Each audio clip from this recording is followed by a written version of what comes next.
الحمد للہ رب العالمین والصلاة والسلام علی اشرف الانبیاء و سید المرسلین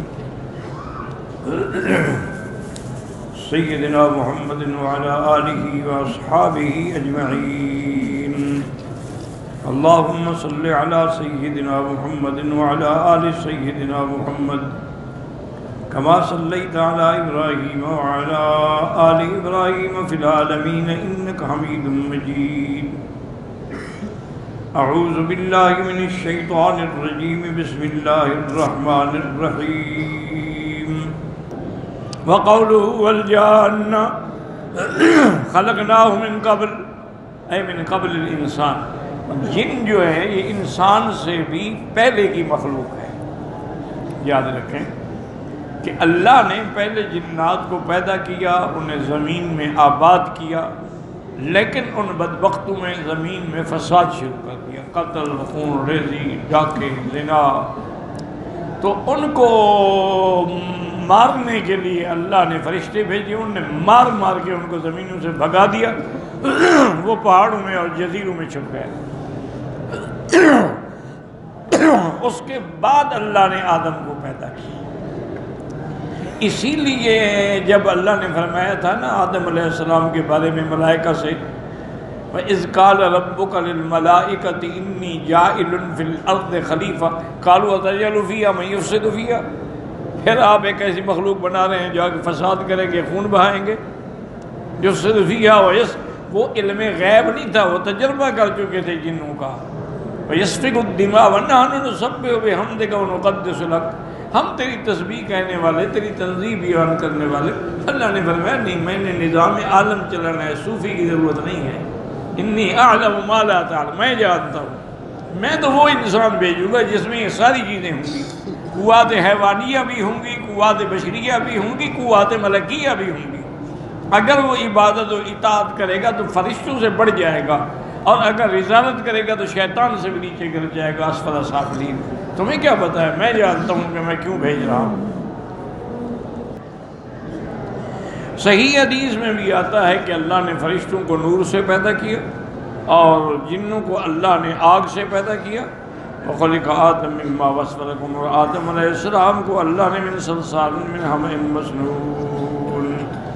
وَإِذْ قَالَ رَبُّكَ لِلْمَلَائِكَةِ إِنِّي خَالِقٌ بَشَرًا من صلصال من حمإ مسنون فإذا سويته ونفخت فيه من روحي فقعوا له ساجدين فسجد الملائكة كلهم أجمعون إلا إبليس أبى أن يكون مع الساجدين. قال يا إبليس ما لك ألا تكون مع الساجدين؟ قال لم أكن لأسجد لبشر خلقته من صلصال من حمإ مسنون. یذکر تعالیٰ تنویہہ بذکر آدم فی ملائکتہ. اللہ نے آدم علیہ السلام کے بارے میں ملائکہ سے ان کے پیدا کرنے سے بھی پہلے ذکر فرمایا. یہ آدم علیہ السلام کی شان ہے. اور پھر آدم علیہ السلام کو عزت بخشی بِأَمْرِ الْمَلَائِكَةِ بِالسُّجُودِ لَهُ، ملائکہ کو حکم دیا کہ سجدہ کریں. وَيَذْكُرْ تَخَلَّفَ إِبْلِيسَ عَدُوَّهُ عَنِ السُّجُودِ لَهُ مِنْ بَيْنِ سَائِرِ الْمَلَائِكَةِ حَسَدًا. اور یہ بھی ذکر کیا کہ ابلیس نے سجدہ نہ کیا، سب ملائکہ نے کیا. وہ بھی ملائکہ میں رہتا تھا لیکن سجدہ نہیں کیا. کیوں نہیں کیا؟ حسداً و کفراً و عناداً و استکباراً، بطور حسد کے، بطور کفر کے اور بطور عناد کے، اور اپنی بڑائی استکباراً و افتخاراً بالباطل. اور یہ بھی یاد رکھیں کہ علماء نے لکھا ہے کہ سب سے پہلا گناہ جو آسمانوں میں ہوا ہے وہ حسد ہے. حسد ایسی بری چیز ہے. لیکن یاد رکھیں ایک لفظ ہے حسد، ایک ہے غبطہ. ان دونوں میں فرق ہے.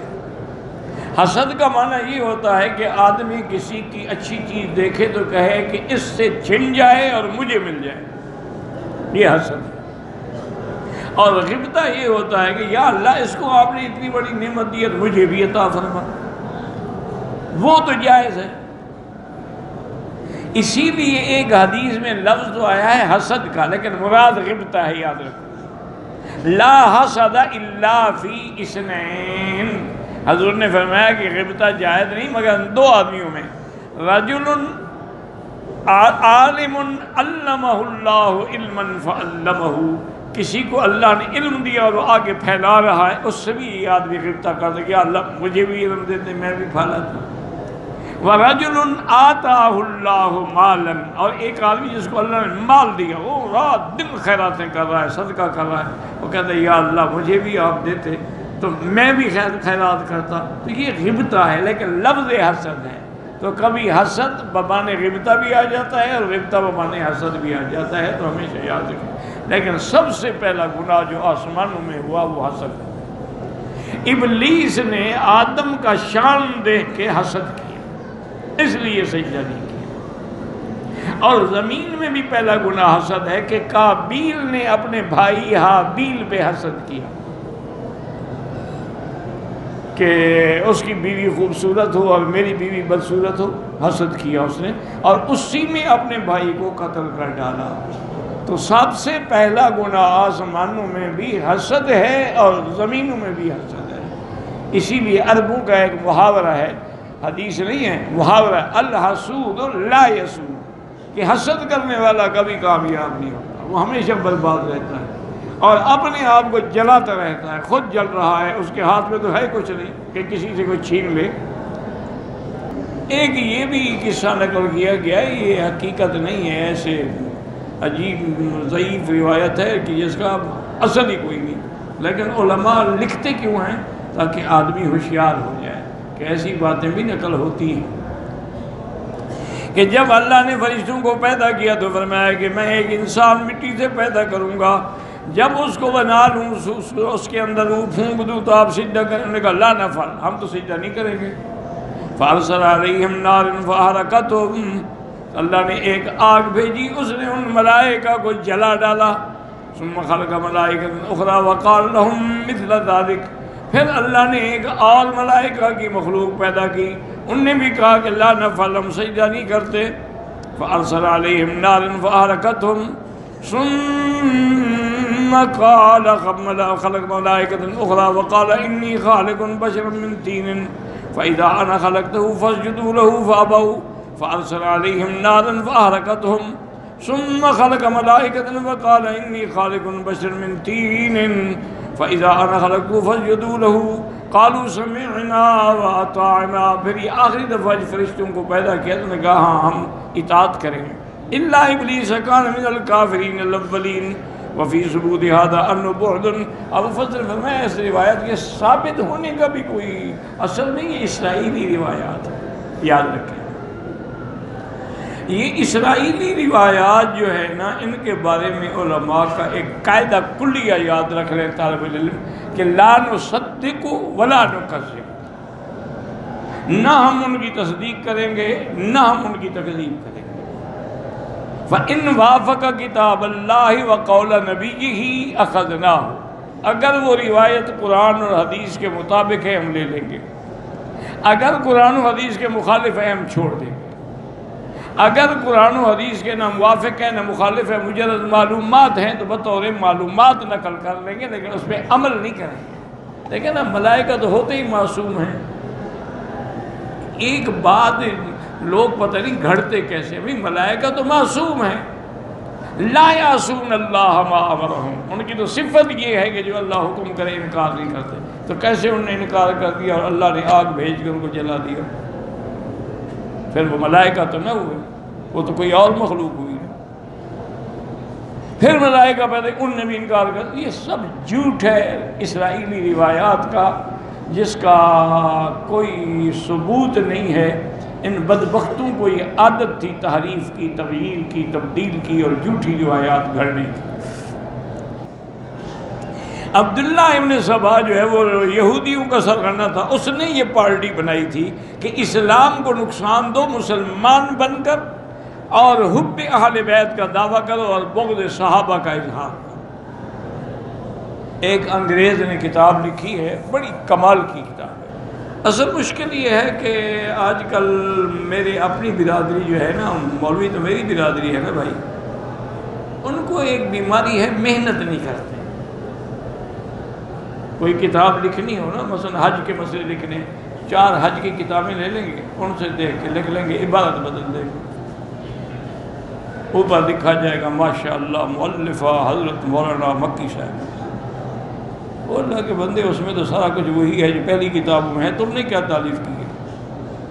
مجھے یاد ہے ایک بہت بڑی عظیم شخصیت شارح ترمذی تھے، میں نام نہیں لیتا ادب سے، ان کا والد صاحب کے پاس اپنی کتاب لے آئے کہ میں نے یہ شرح لکھی ہے ترمذی کی، آپ کو ہدیہ بھی کرنا ہے۔ والد صاحب کو آنکھوں میں تکلیف تھی، ان دنوں میں بڑی شدید تکلیف تھی، تو انہوں نے فرمایا بھائی مجھے تو آنکھوں میں تکلیف ہے، تم کسی جگہ کتاب کھول کے پڑھو۔ انہوں نے پڑھا، 1-2 حدیثیں پڑھی، اور انہوں نے اچھا اب کسی دوسری جگہ سے پڑھو۔ انہوں نے وہاں سے پڑھا، اور انہوں نے اچھا اب کسی تیسری جگہ سے کھول کے پڑھو۔ انہوں نے پڑھا، اور اللہ کے بندے یہ تو ساری علامہ انور شاہ کی تقریر ہے، تم نے کیا لکھا ہے؟ شارح بن گئے، بس نام ہو گیا کہ میں شارح ہوں۔ یہ تو علامہ انور شاہ کی تقریر ہے، کوکب الدری میں موجود ہے، ملا کے دیکھ لو، ایک لفظ کا بھی فرق نہیں ہے۔ تو آج کل ہمارے ہاں یہ بڑی مصیبت ہے، الا قلیل، بہت کم لوگ ہیں جو محنت سے لکھتے ہیں، ورنہ یہی ہوتا ہے کہ چند کتابیں جمع کی اور کتاب لکھ دی۔ یہ جتنے کافر بدبخت ہیں نا، انگریز ہوں، یہودی ہوں، نصرانی ہوں، ہندو ہوں، وہ جب کتاب لکھتے ہیں نا بدبخت، وہ بڑی محنت کرتے ہیں، اسی لیے ان کی کتابیں چھپنے سے پہلے 1 لاکھ نسخہ بک ہو جاتا ہے۔ وہ محنت کرتے ہیں، ڈھونڈتے، ایک چیز کو ڈھونڈنے میں وقت لگاتے ہیں۔ تو اس نے کتاب لکھی ہے تاریخ شیعت پر، اور اس کا خلاصہ یہ ہے، اس نے کہا کہ شیعہ مذہب نہیں ہے، یہ ایک عربوں کے خلاف عجمی سازش ہے، یہ مذہب نہیں ہے۔ ایک لفظ میں خلاصہ بیان کر دیا، اس نے کہا یہ تو سازش ہے، اور سازش کیا ہے؟ دین عربی کے خلاف عجمی سازش۔ اور نے کہا ورنہ اس میں یہ کون سا ایسا مذہب ہے کہ جو چیز کتابوں میں حلال ہے ان نے حرام کر دی ہے، جو حرام ہے حلال کر دی ہے، یا احکام بدل دیے ہیں؟ تو یہ شیعہ کو بھی بیماری ہے، انہوں نے بھی نعوذ باللہ قرآن میں تحریف کی ہے۔ ان کا بڑا مشہور ترجمہ ہے، ترجمہ مقبول، تو اس نے بھی آیات میں تحریف کی ہے کہ یا ایھا الرسول بلغ ما انزل الیک من ربک فی امامت علی فإن لم تفعل فما بلغت رسالتہ۔ وہ کہتے ہیں یہ لفظ امامت علی جو ہے نا، یہ اصحاب السلاسل نے حذف کر دیا ہے، یہ تو حضرت علی کی خلافت کے بارے میں آیت تھی۔ وہ بدبختو، 1400 سال کے بعد تمہیں یہ آیت مل گئی، حضرت علی کو نہیں ملی۔ وہ خود اعلان کر دیتے نا، اللہ کے بندے میرے بارے میں تو قرآن آ چکا ہے، نص آ گئی ہے، اب خلافت کی بحث کا مطلب کیا ہے؟ انہوں نے تو استدلال نہیں کیا، اور عقیدہ ہے اہل سنت والجماعت کا کہ خلافت منصوص نہیں ہوتی، خلافت شورا پہ ہوتی ہے، نبوت منصوص ہوتی ہے۔ خلافت شورا ہے، ارباب حل و عقد ہے، مشورہ کر کے جس کو چاہیں خلیفہ بنا دیں۔ تو اگر یہ آیت قرآن کی ہوتی تو حضرت علی رضی اللہ تعالی عنہ استدلال نہ کرتے خلافت کے وقت میں، بھائی میرے بارے میں تو قرآن نازل ہو چکا ہے، کس بات کی بحث کر رہے ہو بنو ثقیفہ سعدیہ میں؟ انہوں نے تو پیش نہیں کی، بلکہ ایک صحیح روایت ہے، میں عرض کر دوں کہ حضرت عباس نے، جو حضور کے چچا تھے، ام رسول اللہ صلی اللہ علیہ وسلم، انہوں نے حضرت علی کو بلایا، انہوں نے کہا کہ یا علی انی اعلم بعلامات موت قریش،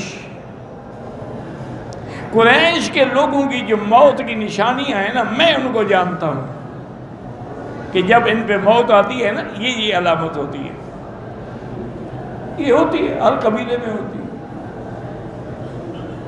یہ کوئی نئی بات نہیں ہے، یہ ہیں۔ مجھے خود یاد ہے میری والدہ رحمۃ اللہ علیہا جب ان کی موت سے 2 دن قبل حضرت درخواستی رحمۃ اللہ علیہ کی بیٹی ان کو ملنے آئی، تو انہوں نے ان سے کہا کہ میں نے کل فوت ہو جانا ہے، تم کہیں نہ جانا، مجھے غسل بھی دینا، کیونکہ میرے بچوں نے کوئی گھر میں موت ہی نہیں دیکھی، ان کو پتہ ہی نہیں کہ غسل کیسے دیا جاتا ہے، میں کل مر جاؤں گی، اور فوت ہو گئی۔ یعنی آپ اندازہ کریں، میں اس وقت حرم نماز کے لیے آ رہا تھا، تو مجھے کہا کہ بیٹا نماز پڑھ کے جلدی آ جانا، مجھے تکلیف ہے۔ میں نماز پڑھ کے دوڑا تو حضرت مولانا الیاس صاحب تھے، یہ مولانا ادریس صاحب جو تھے نا صادق آباد میں، ان کے بھائی تھے اور بہت بڑے اللہ والے تھے، روزانہ ایک منزل تھی ان کی قرآن پاک، جب تک قرآن ختم نہ ہو ان کو نیند نہیں آتی، ساری رات گزر جائے بیٹھے پڑھ رہے ہیں، وہ بھی میرے ساتھ تھے۔ تو ہم اپنے گھر کے دروازے کے سیڑھیوں کے جب قریب آئے تو اندر سے لا الہ الا اللہ لا الہ الا اللہ آواز آ رہی تھی، تو مولانا نے مجھ سے پوچھا کہ کس کی آواز؟ انہوں نے کہا آواز تو میری والدہ کی لگتی ہے۔ انہوں نے کہا تم کہتے ہیں والدہ بیمار ہے، یہ تو کسی نوجوان عورت کی آواز لگتی ہے۔ میں اندر آیا، انہوں نے کہا اچھا میرا کلمہ سن لو، ایمان کی شرائط سن لو، میری موت کا وقت آ گیا ہے، آمنت باللہ مساحب پڑھا، پھر لا الہ الا اللہ محمد رسول اللہ اللہ علیہ وسلم۔ تو یہ ہوتا ہے، یہ کوئی نئی بات نہیں ہے، اللہ اپنے لوگوں کو علم دے دیتے ہیں، یہ غیب نہیں، یہ قرآن ہے کہ ان الذین قالوا ربنا اللہ ثم استقاموا تتنزل علیہم الملائکۃ الا تخافوا ولا تحزنوا وابشروا بالجنۃ التی، ملائکہ آ جاتے ہیں کہتے ہیں کیوں بھی ڈر رہے، خوش ہو جاؤ، ہم جو ہیں تمہارے ساتھ۔ تو پہلے موت سے پہلے فرشتے، موت کے بعد آئیں تو کہنے کا کیا فائدہ، وہ پہلے آتے، اور اللہ والوں کو وہ ملائکہ نظر آ رہے ہوتے ہیں، عام آدمی کو وہ نظر نہیں آتے ہیں۔ تو اس لیے حضرت عباس نے فرمایا کہ میں جانتا ہوں سرکار دو جہاں کی وفات کا وقت قریب آ گیا ہے، میرا مشورہ یہ ہے کہ آپ جائیں اور حضرت سے آپ حضور کی وفات کے بعد خلافت لکھوا لیں، یہ تو صحیح روایات میں موجود ہے۔ تو حضرت علی نے عرض کیا، انہوں نے کہا کہ حضرت کیا کہہ رہے ہیں آپ، ایک حضور کی وفات قریب ہے اور ہم جائیں خلافت لکھوانے کے لیے، تو کوئی عقل بھی ہے کہ ایک آدمی موت کے حالات میں گزر رہا ہو، ہم کہیں جی ہمیں خلافت تو لکھنا ہے۔ اور دوسری بات یہ ہے اگر حضور نے لکھ دیا الحمدللہ، اگر انکار کر دیا تو پھر ہمارے خاندان میں بھی کبھی خلافت نہیں آئے گی۔ صحابہ کہیں گے حضور نے انکار کر دیا، اس لیے یہ لوگ بناتے ہیں روایات، اللہ تبارک و تعالیٰ معاف کرے، گھڑتے رہتے ہیں اپنی طرف سے۔